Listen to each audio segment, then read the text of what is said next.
Through a Scottish Prism, the programme that is unapologetically pro-Scottish independence and anti-Westminster rule. Everything we say here is viewed through a Scottish prism. Brought to you by Barhead Boy. Hi folks, and welcome back to Through a Scottish Prism. I could say part 2 of the election. We're calling this one Reflection on the Election. We've had a couple of days now, things have settled down, looked at more of the numbers, looked at the trends, looked at what's going on, who's lost, the reactions, the lack of reactions, etc. And we'll do that. So we've got a very special show and some very interesting information for you for the future going forward. Because we've not just been sitting about doing nothing, let me tell you that. So let's bring in him. Of course, we've got our favourite lawyer, Eva Comrie. Hi, Roddy. We'll have to keep meeting like this, I can tell. Well, we're going back to favourite lawyer, not our favourite candidate. It's in Alloa and Grangemouth. But we've also got our favourite candidate in Perth. It's our Sally joining us today. How you doing, Sally? Oh, I'm still knackered, but I'm getting there. Good, we're going to talk about it today. Great to have you. And we've got the weatherman himself, Mr. Quinnan. Oh, made that 50 pence. Okay. Good to be back. That was interesting on Friday. Very interesting couple of days. Yeah, absolutely. Absolutely. And our viewers seem to enjoy it as well. And in Belgium, it's our Philip, the Coatbridge Cavalier. How are we, Mr. Boswell? Aye, good. It's like a drying out. It's been a bit of a trip so far. I need to back into the groove. Monday starts tomorrow. I need to start chilling out a wee bit and getting on with the work. So, great. Back Good to man. normality for everybody after the chaos of a non-eventful election that threw up some very interesting stuff. Certainly different. And from Not My Parliament fame and all-round good guy, it's the man from Dundee. It's Alan Petrie. How are you, Alan? Hi, everybody. Angry, disappointed, but ready to get the gloves off for the 26th campaign. Absolutely. You tired? Very tired. I bet you are. Well, if I could start with you, Sally. I mean, firstly, well done. Well done. You did a great job. You ran a fantastic campaign. You were up against it, as was Eva, against the party machines. But you did yourself and the cause absolute credit. Well done to you. How are you feeling after it all?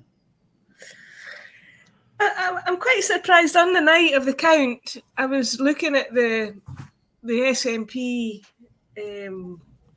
groupies for supporters that cheering on, and I just ended up glowering at them. I don't have any other word. How stupid are they? You know, how they're just traitors. And I've never used that word before, but they really are traitors. So I was so angry that the anger kind of took me through. And I said, you know, you're supposed to give a very elegant speech in defeat. I just said, if you vote the same, you'll get the same. I hope you're going to reap the consequences. Get ready to reap the consequences. Well said. And there was a few, I mean, I really looked them in the eye, and there was one or two that kind of looked down and then they gave a wee nod, you know. But look, a day late, dollar short, as they say. But I had fantastic help, really fantastic help. I had a fantastic response round the doors compared to Alba days. It was like night and day. And I suppose there's a difference between having that enthusiasm when you meet someone and then when you get in the ballot box weeks or a month later, actually putting your cross in the box. A bit of muscle memory maybe kicks in or whatever. But yeah, interesting. So it was in me to do it. And I always said it, I would have kicked myself if I'd never done it. You know, I would have gone to my grave thinking, what if? So I'm glad of that. Been hugely, well, I set up a website, I did a video, I did a blog, canvas, help design leaflets, posters, all the things that I've never done before. So amazing learning curve. I'm not doing it again. Well, these are all attributes that can be put to good use again. I know you're feeling a wee bit battered and bruised at the moment. I think we should hold conversation in a period of time after it's all settled down, because we can't let that experience go to waste. Mr. Petrie, I don't know, have you got an identical twin? Because you were all over the bloody place. I don't know how you managed it. Did you sleep at all? I mean, or have you got a secret you want to tell the people? Do you hang upside down at night after that? Yeah, I mean, it was a short campaign, you could say. So I'll catch up on the sleep very shortly once the schools go back to holidays. Oh, no, holidays, because I've still got the school holidays to go through. But, I mean, it was so important. I mean, we had to get the independence vote out. I mean, myself and we effectively went from Dundee to Perth, leafleting. We went over to help Eva. And Eva and Sally were getting brilliant receptions on the doorstep. The problem was the people didn't come out to vote. About 740,000 pro-independence voters didn't come out to vote. I'm sorry, that's putting the white flag up for the Westminster establishment. Not voting sends no message at all. Westminster loves it. If you're not going to vote for a candidate, we gave you another option, and that was not my parliament. Now, could you imagine 740,000 not my parliament ballot papers being counted on the night? That would have proven Scotland is a colony for international intervention. But the Yes movement, we need to educate them again. I mean, in 2014, they were probably one of the most educated political organisations throughout the world. But since then, we have started looking at the Messiah and the gods that we're creating of leaders. We've got to get away from that. The leaders of this movement are the members of this movement. Every single one is as important as the other. And we've got to stop putting people on pedestals, because if we do that, we've got no chance of ever winning our independence. People have got to get off their backsides and make sure things count. I mean, Eva and Sally should have had a lot more support from the movement itself. If they'd done that, their votes would have went up and they'd have probably had a better chance of winning. And if they didn't have an independence candidate, then they should have been putting Not My Parliament or End the Union on the ballot paper to send a direct message to Westminster. Any other action was putting a white flag up to the British establishment. Yeah, I did say in my blog earlier in the week that the Unionists would be cock a hoop, but it's a Pyrrhic victory, boys, whether you believe it or not. We'll go into it in depth in a minute. Eva, you've had another couple of days to reflect on your great efforts. And it's just a pity that those who profess to bring forward Scotland United didn't practice it, except with their male pal up in the Western Isles. And if you had got those extra votes that was split, you would have beaten the Greens, and it would have been a slap in the face for the Greens. But you did a fantastic job. Have you had any further thoughts since? Well, you'll probably notice at my wee footnote there, my new nickname is I for I-26. Because it's abundantly clear that the SNP are in disarray. Other independent supporting parties are equally dumbfounded, as the results show. And we have a Labour Party who've already said, particularly Blair McDougall, that they're setting their sights on Holyrood 26. So I think between now and the Holyrood elections, what will undoubtedly happen, as I said on Friday's show, there will be money and resources come from Westminster to the Scottish office and from there directly to local authorities bypassing Holyrood. Holyrood will become emasculated as the result of Keir Starmer's intent. And the intent will be that Labour take over Holyrood come 2026.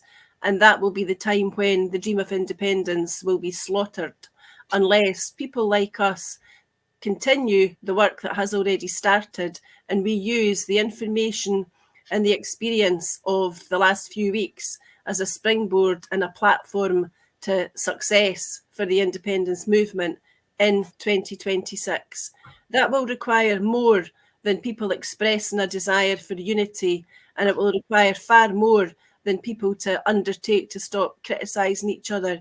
What it will need is an entire nation to be inspired and to be given the opportunity to vote, not just for change, because that's just an empty word these days, which is used all too often, but people have to be provided with the understanding and the confidence to know that when they vote for independence, the country will become overnight a better, safer, more prosperous place for everybody. And it's incumbent on every single individual within the independence movement to make that happen. What it's not about is backbiting and criticism and personal attacks anymore. Those during my campaign, it's a pity that others didn't behave in a similar fashion, but I hope that we can now put past events and past differences beside us and look in a collegiate, patriotic, driven, visionary fashion towards the Scotland that we can create once the independentistas in the majority actually work together. The keyboard warriors get out on the streets, and instead of sitting slagging each other off in tweets or in Facebook posts or in TikTok videos, get out there and get the job done. Because if everybody in Scotland who believes passionately in independence as the right future for our country actually made a realistic, cogent contribution, we would walk it. We wouldn't just storm the barricades, they would evaporate in front of us and the people would be in charge. That's what needs to happen, not the splintering that we've seen, not the competitions between the different organisations who organise events and marches and rallies on days to compete with each other, or people who have different views as to how we get from A to B. Get the people together in a room, get the convention up and running, let's get talking and let's make things happen. That's what needs to be done immediately. We don't have to wait for the politicians to do it, but it would be bloody good if they would start speaking to each other sensibly and honestly about what the future can and should hold. Yeah, and 100%, and we will be talking in greater depth about that, exactly how we're going to do it. Lloyd, Alan talked about it, and I take it as absolutely read because Stuart Campbell and Wings put it. Nearly 750,000 independent supporters stayed at home. They weren't enthused by the SNP, the ISP, ALPA, or Not My Parliament. We need to get them enthused again. It's the only way we're going to get out of this mess. I think you're absolutely right, Roddy, but I think it's going to require a proper analysis. If 750,000 people chose not to vote, then that should really send shockwaves right through all of the political structures. I mean, that's a real rejection of democracy, but in some ways it's only to be expected. In 2015, when Phil and the 56 SNP MPs were elected, that was the people coming out after the referendum, where they felt they'd been beaten by the referendum. They came out in huge numbers, much bigger numbers than we'd had at a general election for many's a long year, to reinforce what they believed in, which was that our country should move forward. The tragedy was, because there was no plan B in 2015, whereby, because no one expected 56 out of 59, it was earth-shattering, genuinely so. But instead of it being the earth-shattering shifting of the tectonic plates, it seemed to catch the SNP in the headlights, and they didn't know what to do. Phil knows better than I do exactly what went on. But steadily after that, for every single general election, fewer and fewer SNP supporters, fewer and fewer independent supporters have actually turned out for the general election. So you go back to 2017 when, unfortunately Phil and others lost their seats. That was because of lack of turnout, and it was because the people had felt, up to a point, because they're not as trained spotterish as we are, they felt entirely let down because there was no action after that huge 2015 mandate for the Westminster election. And I think that had a deep psychological effect on particularly people in the most marginalised in our society. They gave an opportunity to the SNP to have a second bite at the cherry. And nothing happened. So in 2017, they didn't come out. And that eventually has culminated in this election, where the vast majority, if you look at, the turnouts locally, not just constituency, but within constituencies, it was the areas of greatest level of deprivation and disengagement where people didn't come out. But those were the very people who swelled our numbers and got us so close in the referendum in 2014. Now, if at this length of time, the Scottish National Party, the Alpa Party, the Independence for Scotland Party, the Scottish Socialist Party, and that tiny, tiny, tiny minority of the Scottish Green Party who support independence have to recognise and examine what has happened, not just at this election. That's exactly what the political classes want. They want it to be seen in isolation, that the election result last Thursday was a product purely and entirely of last Thursday's circumstances. It never, ever, ever is. We need to get the concept of the longer vision, both backwards to analyse and in the future to visualise where we're going. We have to attempt and to understand that we need to break out of the British electoral cycle in terms of campaigning for independence. If we allow it to be dictated to us constantly, that when a British Prime Minister decides there's going to be an election, then suddenly we all have to jump. That mustn't be the way. We have to understand that both the SNP and the broader movement, we are in a different game from the political parties who want to run Britain. We want out of it. Therefore, for us to tie ourselves on continually, purely to the British electoral cycle and then respond, as many commentators from the SNP and from the so-called independence movement have been on television and radio the past couple of days, and that all of their analysis is wrapped and trapped by last Thursday. Yeah. And so long as that continues, we're not going to move forward. And to some degree, the political commentators take an element of responsibility here, because they are the ones who need to be asking the questions of all of those that suffered on the election on Thursday, why it happened, and not to look for simple answers on the basis of, oh, well, people were tired of this, people were tired of that. That surface analysis is going to get us nowhere, and it's only the broadsheet papers, the BBC, the mainstream media, and ultimately the British establishment. Yeah, it is. If looking at the figures here, Phil, if you analyse them a wee bit deeper, this wasn't so much as a big, massive move towards the Labour Party. In fact, I believe he got about 2 million less than Corbyn got in 2019 votes. This was a Tory collapse in England and an SNP collapse in Scotland. That's what won the day. It wasn't a rush to the old Labour Party, was it? Yes, it was two parties that managed to maintain or keep their vote instead of collapsing. That's all this is. I mean, the Daily Record said a Labour win in Scotland will be a massive step to the new path and to binning the Tories, to putting them out of our misery. Bollocks. It stayed exactly the same. It's as Lloyd and you've just said, as the figures show, a collapse in England for the Tories and an SNP for Scotland. The Record, I mean, believe nothing they say. Remember the vow. Don't even buy it. I mean, I don't know why you even mention it.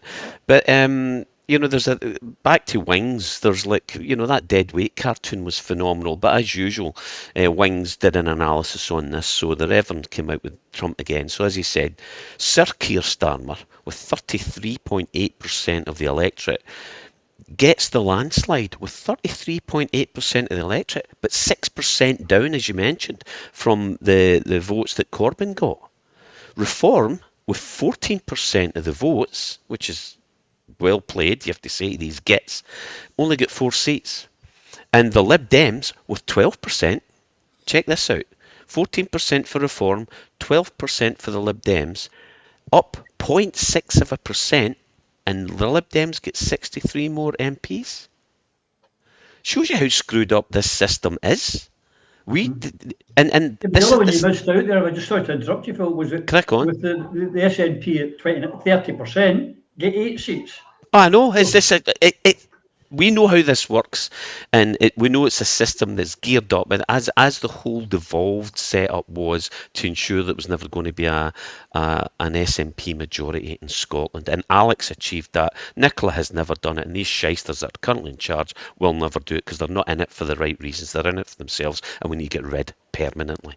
I mean, we are different. I mean, we've been saying it all along. We want out of this union of inequality, and therefore we must not play the same game that these people play, because it is a completely different game.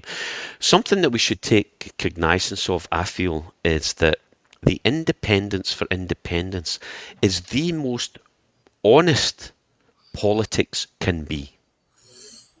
I have never seen a more honest mechanism out of everything, because everything gets contaminated. This is local people. It's on local issues, unencumbered, and that's the critical part, by the diktats of infected political parties. That's what's significantly different. You're looking at somebody that represents, and that is a vehicle or a mechanism that needs to be harnessed. As we talked with Ian before, there's a balance. You need popular movements of the people, for the people, by the people. That comes from the rights, Bill of Rights, and all the Scottishness and the rights of people that the Americans have put in there. I'm not saying they've got it bang on the money, but what we're looking at is a chance here to a marriage between a popular movement and a party that listens. We've been saying this forever. The almost 750,000 people, independent votes from 2014, did not vote. Now, that's the fault of the SNP. Why are the people disenfranchised? Because you've betrayed us. And I used this a lot, that word, a long time ago, and I get pelters when I first came out with it. But here it is. This is what you get, you people, you scumbags. You deserve a lot more than you're getting. You deserve your comeuppance.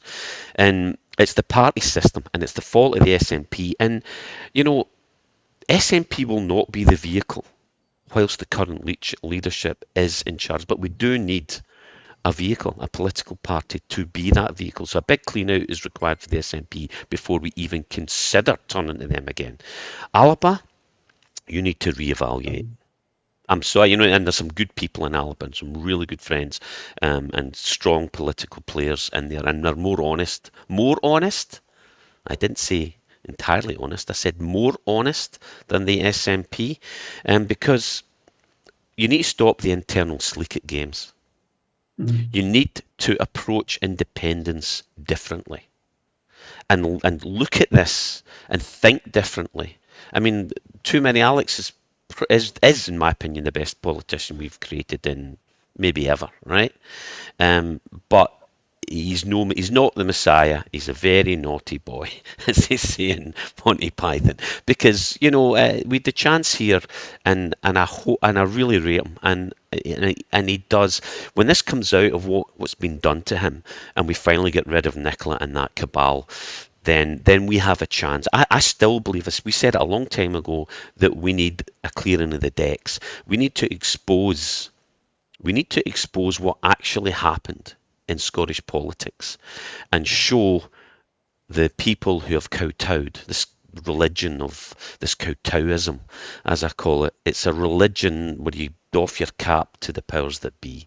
Nah, not good enough. We need to move on, and we need to grow up as human beings, as a country, as a people, and unite. And these are easy words to say, but what are the specific mechanisms? Well, we know there's been a lot of talk about it, but it is a marriage of a political party. A lot of these new parties, like Five Star, and a lot of these political parties, they're born out of this idea and an understanding of the power of the people.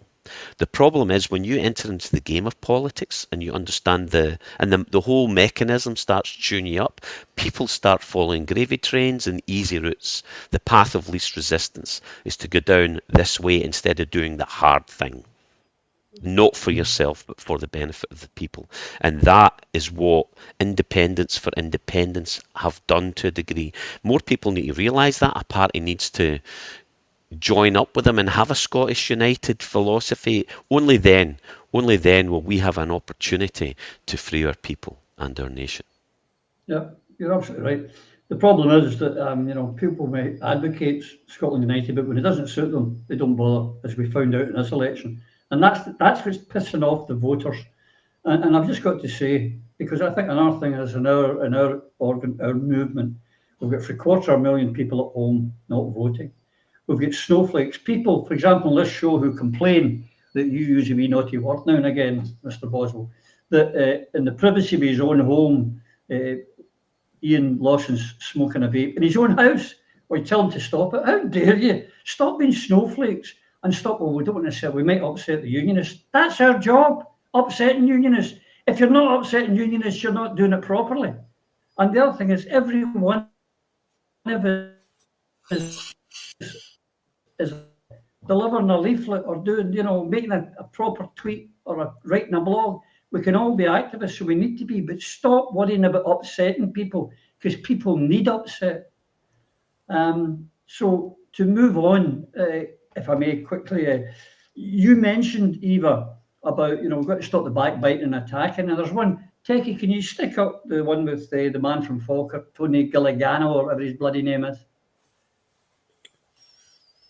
Yeah, this guy went on and did the usual stuff, Eva, and wanted to thank everyone, blah, blah, blah. And then he attacked the leadership for him losing. He's a serial loser, by the way. Lost every election he's ever stood in. And because he had supported Michael Matheson, blamed Michael Matheson and John Swinney because he couldn't win, wouldn't face the reality of why he lost it. And it wasn't anything to do with Michael. Well, Michael Matheson was maybe part of it, but that wasn't the main reason he lost. But they're blaming each other and everyone else. Rats in a sack, because they're signally incapable of telling the truth and being absolutely realistic and deadly honest. The overwhelming message out on the streets and on the doorsteps was that people are scunnered with politicians because they are completely turned off by political spin, of which this is just yet another pitiful example. Tony Giuliano is indeed a serial loser because he's been parachuted more than once into seats where he has no local connection. All parties are guilty of this, and the electorate don't like it. This was an election where often people were voting for the least worst option as opposed to the candidate that they particularly favoured. What I found disgusting, quite frankly, has been the conduct of those losing SNP candidates, including John Nicholson and Alan Smith. Alan Smith claims that for the last couple of years he was trying to advise the leadership as to how they could turn things around, and that the leadership's conduct is the reason why he lost. Utter bunkum. He lost because of the same reasons that John Nicholson lost. They were completely out of touch with the people who elected them. They did absolutely nothing to foster the notion of independence or to promote self-determination for our country. In fact, they often worked against it by supporting the most divisive, stupid, crazy, counterproductive policies that Scotland has seen in literally decades. I take no pleasure from the fact that nationalists lost, but what I remind myself of is the fact that were they true nationalists, they would not have gone down to Westminster in 2015 or 17, or in the case of these two particular individuals, 2019, and got their feet cosily under the table. They would have got themselves ejected from that chamber week in and week out and brought the place to a standstill. That's what Phil would have done had he been there. That's what Lloyd would have done. Alan, Sally and I would have done the same thing. This is how you can tell the difference between somebody through whose veins the desire for independence runs and will strongly run forever until it's attained, and those for whom it is indeed a gravy train and a career. You've seen today and since Thursday on the telly, on all the unionist channels, those spokespersons for the Scottish independence movement who should be hanging their heads in shame, and instead they're enjoying being feted. That includes, obviously, Nicola Sturgeon, as we said on Friday, and again today, Liz Lloyd. These women should be on the television for one reason and one reason only, and everybody in Scotland and the wider world knows exactly why. Beyond that, you just wait and see how long it takes before John Nicholson is back on the telly again getting his reward. In his speech last week in Alloa, when he conceded defeat, he did not mention the I word, that's the independence word, once. That is in common with most of his defeated SNP colleagues who were either howling and greeting at the loss of their own career and the loss of their own income, or standing there rabbit in the headlights wondering what was going on. We've been telling them for years they were going to get annihilated. They were told they were going to get slaughtered. They were warned over and over again that they had lost touch with the people who elected them because they didn't promote independence and because they allowed Nicola Sturgeon and her overreach to take over from them, because not one of them had the courage or the backbone to stand up to her and to tell her, hold the bus, lady, this is not why we're here. Well, the people of Scotland have told her and the rest of them exactly what they think of them. And I'm sorry to see it, but perhaps that slaughter that they've had can lead to a new beginning, and a phoenix will rise from the ashes so that our movement will become reinvigorated, not because of those SNP MPs, but despite them. Absolutely. But the other thing, someone who I got a great deal of respect for, Joanna Cherry, she's been sticking the boot in since the election into Sturgeon and the leadership. I'm just going to say this, Joanna, you should have done it before, long before, but there was probably the worry about you would get deselected for not being a good little obedient person. Now, I don't know, but you should have done it. And the same with McDonald, the rest of you were all saying, oh, well, I was trying to tell him we should have. You didn't. You did bugger all, and that's why you got what you got.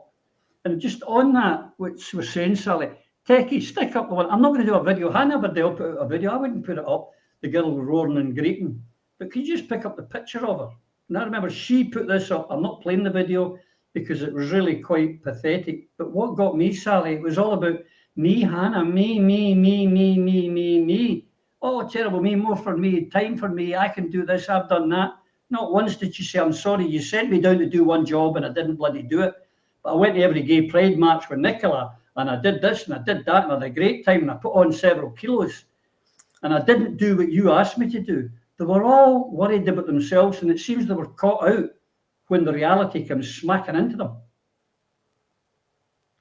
Well, it's in one respect, at least we didn't wait 80 years like we did with the Labour Party to kick them out for not doing what they were meant to do. That's small crumbs of comfort. It was much quicker this time, but I have. Pete Wishart said that we need to work. His job now is to work to re-establish trust between politicians. And he didn't mention the independence word once either. So, I think we're all victims in one respect, in that because we're conscientious and practically minded, we look, how do we fix this? How do we get this? How do we achieve this? And we work on these railway lines of straight thinking. And I really think we need to lift, I'm mixing my metaphors here, but I think we need to lift the needle off the record, because this is a system that's rigged to whatever degree. I mean, for me, it was the postal vote of my election material that really had a big impact. But I'm deeply surprised that across the UK, only one independence guy who is really just a Labour plant. That's in Craig Murray's constituent area where he stood. But not one broke through, and there was some really... Jeremy Corbyn, but again, you couldn't call him an ordinary independent. Yeah, not one of the independents got through, and there were some outstanding candidates, including like Andrew Bridgeton, and they were well funded and really outstanding. Really had the numbers from the point of view of canvassing and stuff, and experience and stuff, and yet we all got just this 1 or 2% across the board. And Neil Hanvey, and it was quite outstandingly bad and hard, really, for Neil Hanvey and Andrew Bridgeton. They both lost their deposit, and yet they both had a record as the standing MP. And both of them stood up on the issue of the vaccines and concerns. So the other thing that struck me on the night was none of the Scottish counts got announced or declared before, there was about 16 or 20 English results announced, and then only then was it that the Scottish ones started to come through. Now we're 10 smaller, and so are we slower at counting or something? It just is, to me, without evidence, I'm not going to say, but I have reservations. So if that's the case, and I think we need to lift the needle off the record and think differently. And one of the things I think we might need to look at doing is holding our own referendum or declaring what we want our parties to have as their manifesto, and let Independents for Independent and others sign up to it, and that becomes the policy that everybody's unified upon. Not wait for a party to create it, but put it out there and then sign folk up to. And then I think we might need to look at something, and I'm just at the start of researching it, but we might need to start looking at blockchain votes and do the civic votes on blockchain issues, using blockchain technology. And I'm just so technophobic, but I do trust some of the people that have described it to me, and so there's research to be done there. And if we do that, but we also need to just, like, I was driving around huge areas, and one of the things I saw was, and cynic that I am, I do think it's sort of deliberate. None of the roadsides, you couldn't read any of the road signs because the foliage from the trees had grown over them everywhere, even on the motorway. And it's like, for the want of a pair of loppers, that's it. And it was everywhere. So these are little things that we can start to do, and we're going to have to do it and create. If you look at what local government in particular does, it is meant to do: fix the potholes, cut the foliage back from the roadside signs, look out for each other. The biggest rebellion we can do is if we start to do that without asking permission. But at the moment, what we do is we say, the council's not doing that, and I pay them my taxes, and I'm going to moan at the council. And, well, moaning at the council's not going to work anymore. They're not going to fix it. In fact, they're going to break it and sell it off. So we need to remodel our thinking, because these rail tracks that we're on are funneling us. And the biggest rail track is assuming that somehow the SNP dropped the ball. The SNP did not drop the ball, not in 2015. The SNP and the British establishment and the people that run the SNP sat down and said, okay, we've got a bit of a problem, how do we manage it? And the first thing they did was they took the steam and the momentum out of the movement. Anybody with any initiative was subjected to faint praise, shall we say, and sidelined, and anything that they came up with was just, no, it's too soon and mustn't scare the horses. And they built those civil service hubs in Edinburgh at a time of austerity. Well, that's what councils do, Sally. They do all sorts of daft things. Can I say, one of the problem with local authorities is the fact that we live in the UK in a neoliberal economic absolute nirvana. And unless it's making profit, if it's making profit, they'll sell it. And if it's going to cost something, they won't do it. That's just the way it is. And until we get rid of that mindset, nothing's ever going to be right. But before moving on, Lloyd, there's one thing I want to move on. I don't want to harp back to what's going on, but there's two tweets I want you to see from James Dornan, MSP. It goes back to this denial and absolute, living in their own wee bubble. Could you stick up the first one, Techie? See, no matter what John or any of us said, the only issue was to get out the Tories. No, it wasn't. Let's see how 2026 goes. And if it's a similar result, then we have an issue. On the metrics on fundamental services, we're already well outperforming the rest of the UK. So why did we lose then? I mean, James, why did we lose? That's the problem. You're not listening. And the second one he put out right after this is one below it. We'll need to take the result and sharpen up our offers and messaging. It's just, what can we do with Devo and the benefits of independence? If not, then what are we for? I mean, unbelievable, Lloyd. Wait till 2026 and see if we get another kicking, and then maybe we can try and find out what's gone wrong. Absolutely in a bubble. Oh, yeah, well, unfortunately, in James Dornan's situation, he's still in the bubble of the British Labour Party, which he never left. He may have changed his membership card to a Scottish National Party membership card, but his mindset, his entire attitude and his behaviour as a member of our Parliament has been the behaviour of someone who's semi-detached from the Labour Party in their thinking and their behaviour. Is this the very same man who, to my knowledge, has not attended at the Holyrood Parliament for over a year? Yeah. I'll take no lessons about the movement of which I was a part of for many years, and he is somewhat a bit of a late comer to that party. I'll take no lessons from the likes of James Dornan, Tommy Shepherd, or any other ex-member of the British Labour Party who carpet-bagged within the independence movement. And the sooner that Mr. Dornan does the right thing and resigns due to his inability to actually carry out his duties, then maybe I'll have time to listen to what he has to say. But until then, he can shut up. That's all there is to it. Yeah. I'm sick to the back teeth of hearing analysis of the Scottish national movement by people who barely understand what it actually means. People who have not read, people who do not understand, people who can, on a day like today or on Friday, after the SNP takes a hammering, their first go-to, their first reach is, oh, well, that's independence off the table. How can you possibly think that when in reality there has been a movement for independence in this country in one form or another since May of 1707? That's just a fact.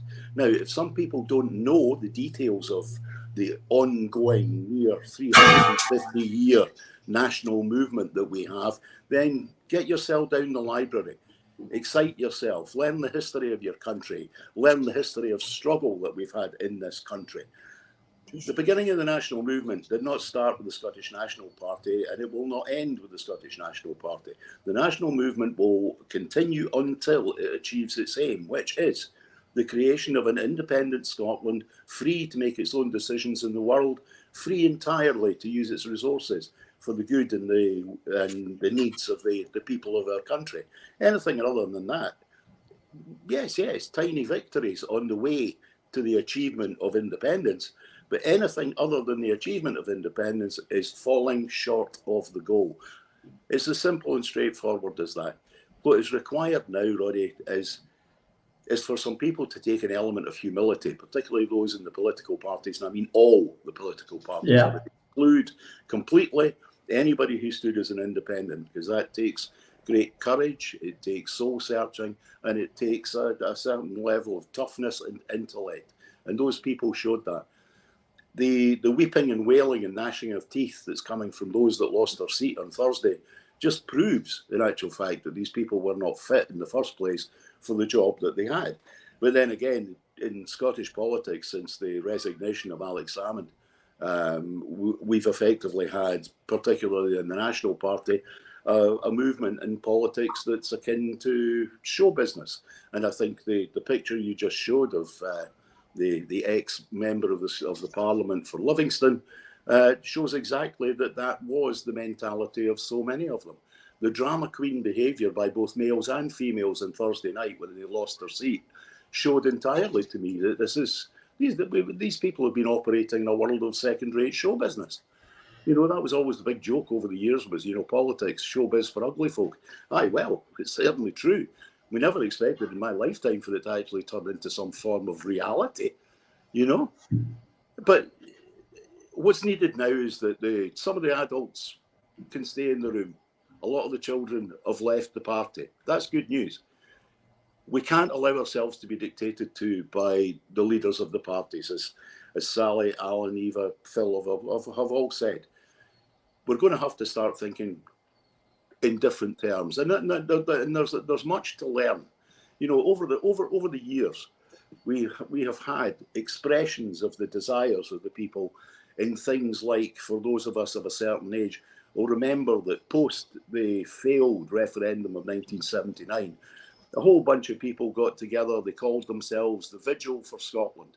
And they set up in a porta cabin on opposite New St Andrew's House here in Edinburgh. And they were there in numbers, big numbers sometimes, small numbers other times. They were there from early 1980 until 1997.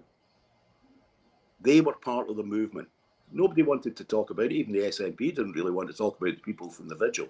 Now, these are just examples of things where the people took initiative. These are the things we're going to have to start looking at now, because the 2026 election may be 2 years away, and people think that's a long period of time. It's not. In terms of a political election, genuinely to have an effect in 2026 for what we want, there's going to require a strategy to be developed, in place, mobilised and utilised by at least, or at the latest, November of this year. That's the reality of real politics. That's going to require the leaders of all the parties to either choose to take part in developing that strategy or to stand outside it. And if they choose to stand outside it, then some of the viewers of this programme, members of the different parties, activists, members of no parties, supporters of Indie for Indie, we have to take it on our own shoulders. That's all there is to it. Nobody else is going to do it. And you know, because we're so locked into British politics, we think in terms of winning, losing. Only people who are leaders, only people that are elected can lead political movements. Well, if that had been the case, Ireland would still be a current colony of the United Kingdom, because that's not how it works. Algeria would still be a colony of France. All of these things, Vietnam would be a colony of France. People didn't wait for people to appoint themselves as leaders. People didn't wait. They had the idea. I said this on Friday as well. The mobilising factor for us from here on in is the achievement of our national freedom and independence. That's what we rally round.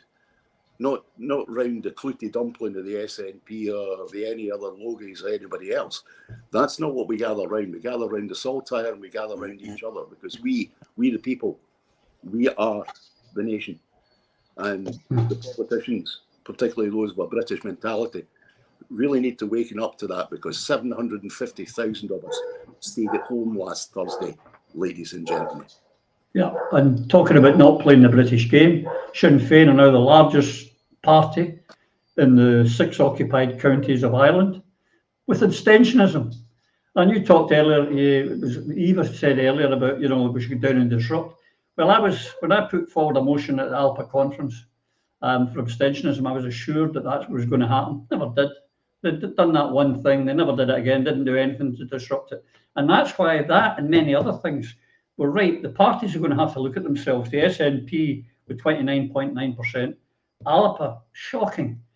You know, 19 candidates, 11,600 votes, you know, 0.6 of a vote. And the ISP, after 4 years, making no headway. Guys, you're going to have to look inwardly. It's not for us, me or anyone. But I know Colette got upset because we happened to highlight the fact that they didn't show nothing happened.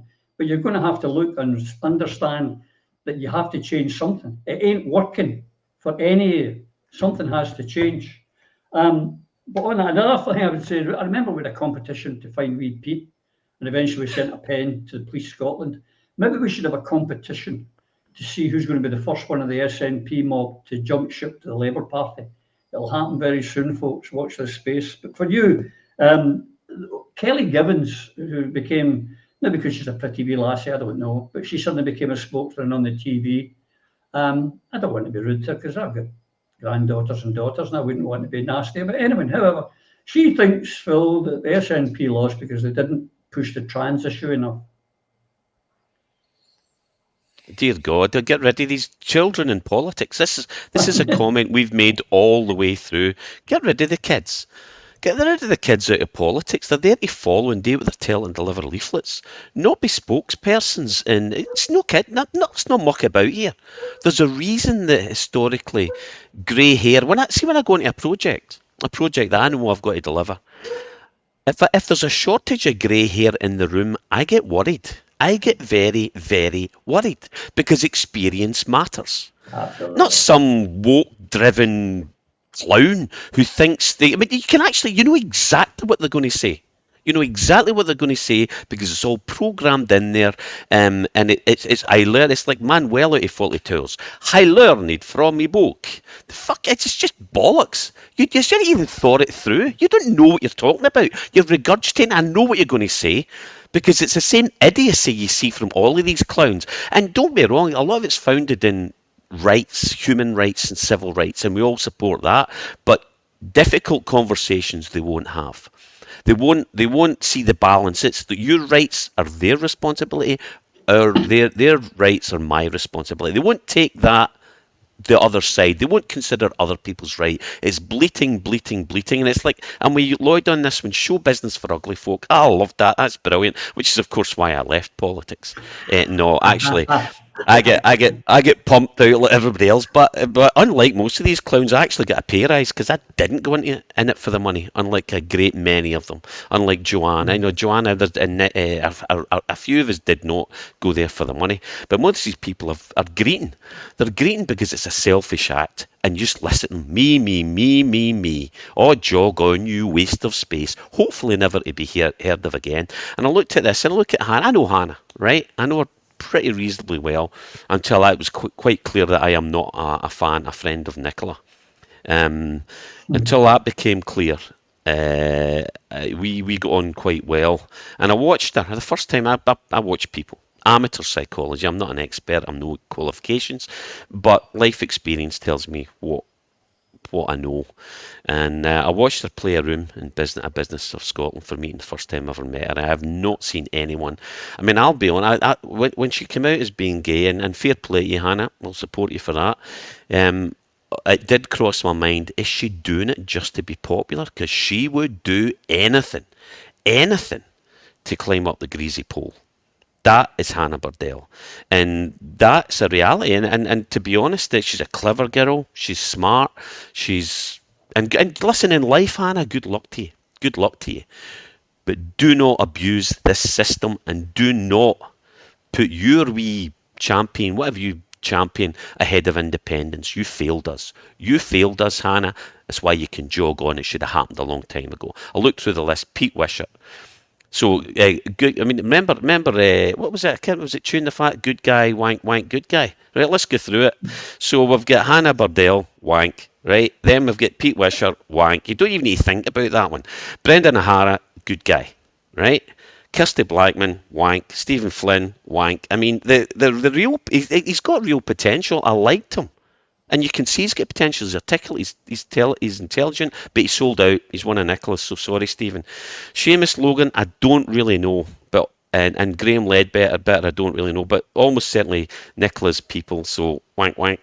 And then we're looking at Dave Duggan.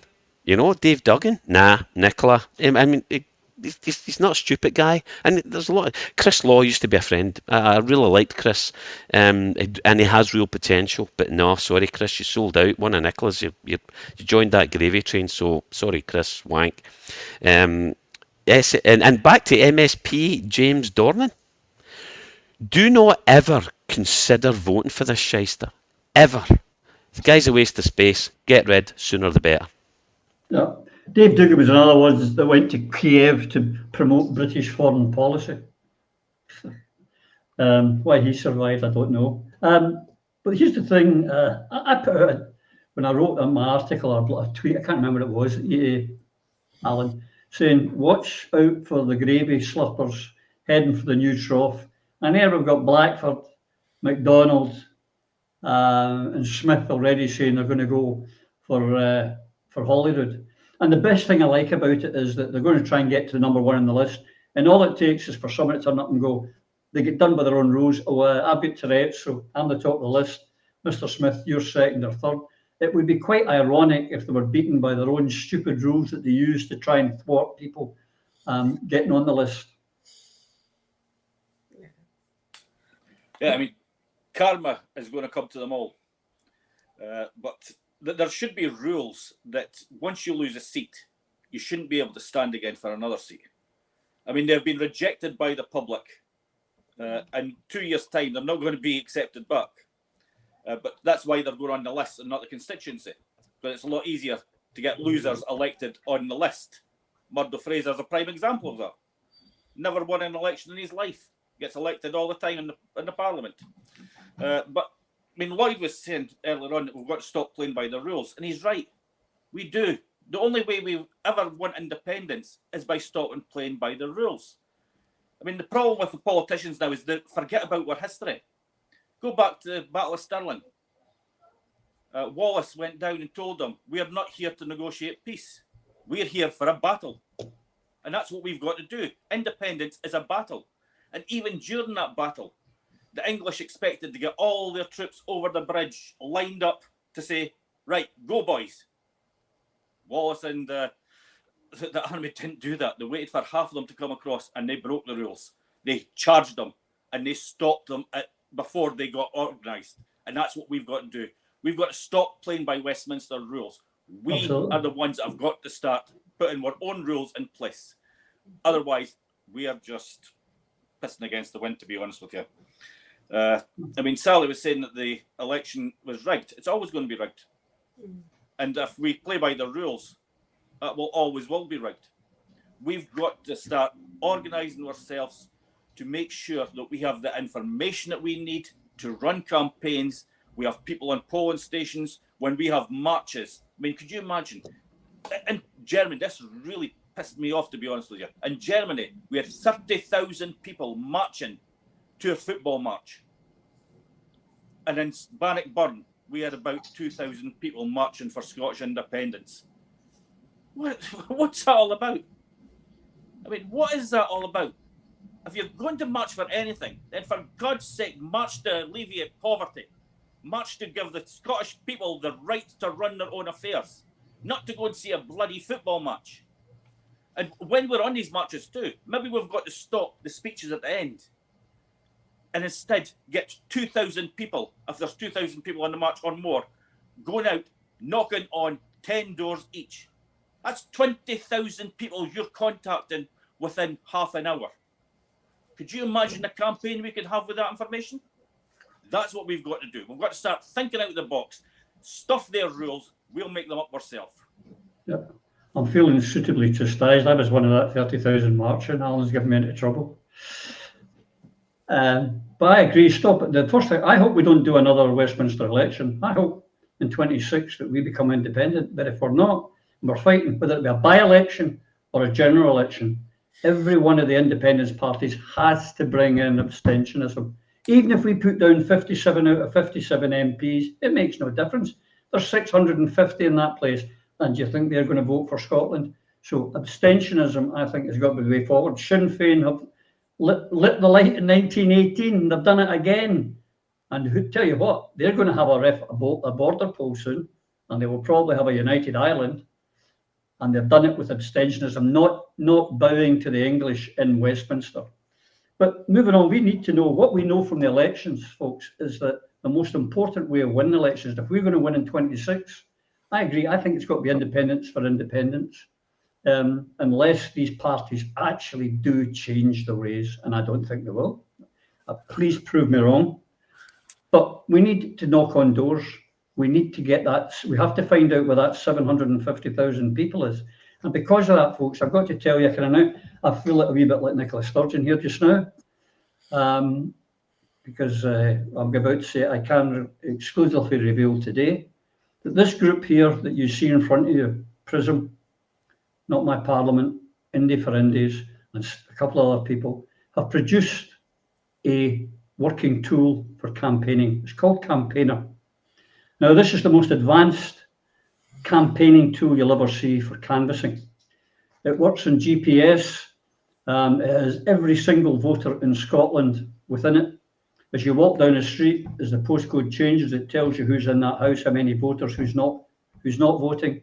This has been done and funded by these people. We didn't go looking for money from anyone else or any institutions, and we did it for a fraction of the cost of other people told us it would take to be done. It is a brilliant piece of kit, and the ironic thing is, it was the general election that stopped us releasing it, because we now are just waiting on the revised electoral rules, which will go into and very soon it will be out there. Now, you guys all here have seen it. Alan, your opinion of this campaign tool, the Campaigner?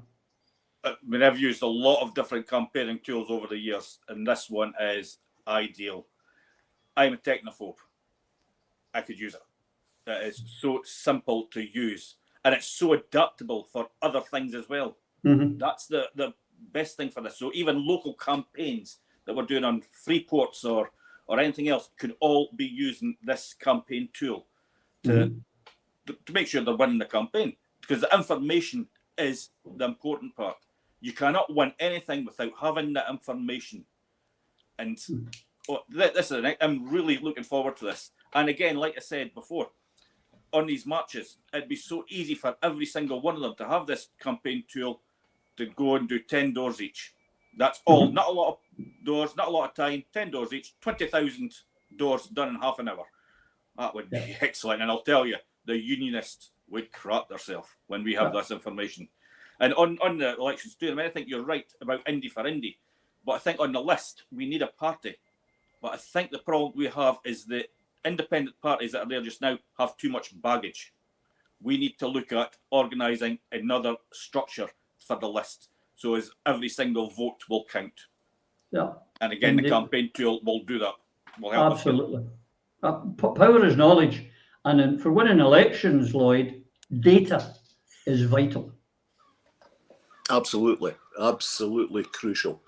And we've all, over the years, I mean, when I first started, everything was on paper and Rolodex and index cards and looked incredibly complicated, but it's not. It's all really simple, because ultimately you want to have a conversation with somebody, you want to ask them a couple of questions, and you want their answers, and that's all there is to it. We do this every day. We go into the shop and say, "Can I have the paper?"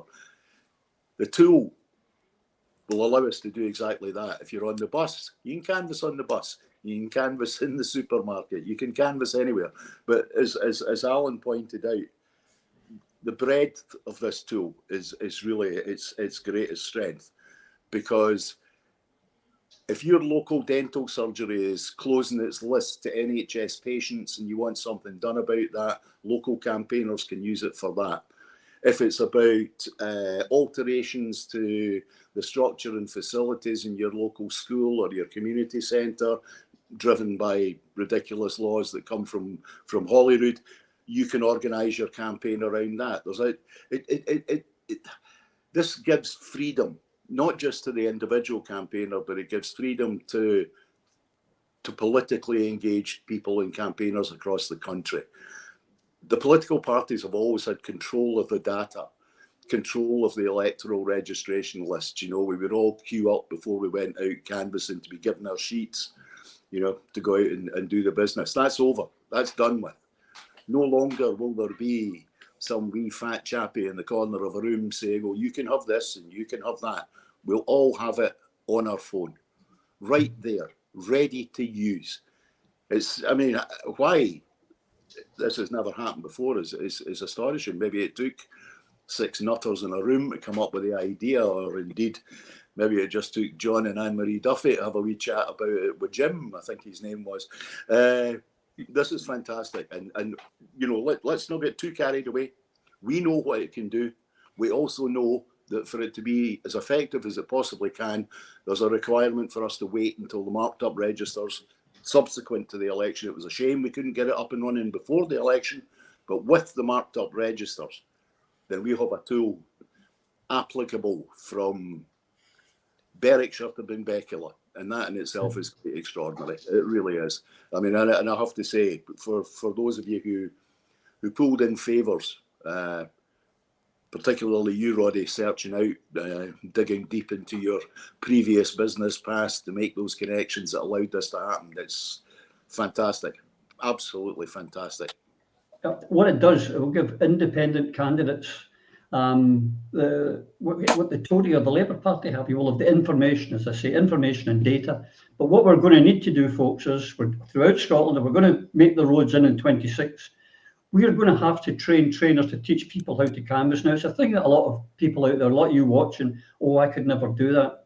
It's actually very easy. And we're going to take Prism back on the road, and we'll do it. We'll go on a Friday night and we'll do a Prism. But part of the deal is that you give us 5 or 6 people on the Saturday, we're going to go and knock doors and show you how the app, I nearly said the app, not allowed to say app, the tool works. And then you train people to do it, because if you're not knocking on, leafleting and street stalls don't win elections. They give you some publicity, knocking on doors, identifying your vote, getting your vote out. That's where elections are won. And while the work of Salvo, what Ian and the guys are doing, and we can also help them, I've had a talk with Ian, he can very much use this campaign tool for what they're doing. But you need an election, you need a political event. And to win that political event, we need the information, we need the data. So that's coming. Prism will be pushing it like Billio. It is going to change things dramatically. Guys, we're running out of time. Anyone got anything else they want to say? On you go, Phil. Well, I better unmute first. This is the death knell for the fat controllers. That's what this is. All these wee power-hungry people who think they dictate to you what you think and you do are in serious bother. So we, the people, now have access to the best, and you want to say tool, but it's got other connotations, but or app, whatever, but yet available in Scotland, and it will remain party free. It will not be contaminated by any one party's politics. It will remain available for the people and provide, and we'll be finding canvassers and the app itself, and almost certainly will provide it to support to anyone of independent mind who genuinely plays the unification of the independence movement game. Yeah, and can I just have my final little thing?